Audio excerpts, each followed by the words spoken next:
Ayun ako, nakaka-boring. Saan kaya makapunta? Alam niyo ba, may isa akong naiisip na lugar na punta? Yung sinasabi nilang Daranac Falls. Ano kaya meron doon? Tara, biyahe tayo.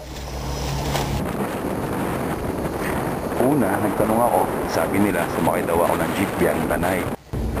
Eh, napakadali naman palang hanapin. Sa start mo lang, may masasakyan ka na, napapuntang Tanay.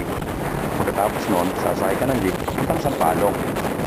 Eh, eksakto naman, pagdating ko ng boundary ng Daranac Falls, may nakita akong mga nakamotor.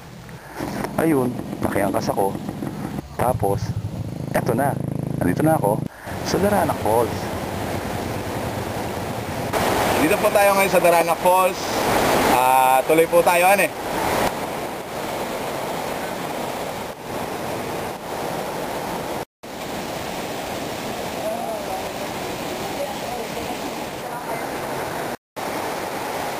Sige po, sir.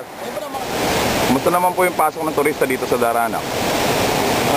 Okay lang naman ang pasok ng ating mga guests dito sa Daranac Falls. Gusto nilang makita yung ating place, yung ating lugar na Daranac Falls.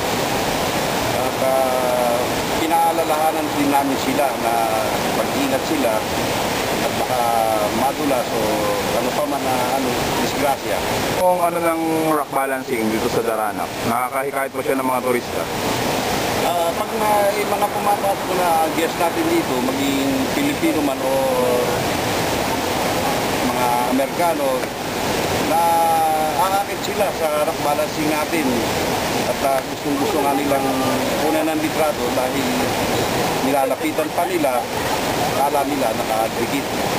Pero tuwang-tuwa sila, pasisyahan sila sa mga nakikita nilang rock balancing natin dito. Malakas makaakit ng turista at saka mga guest natin yan.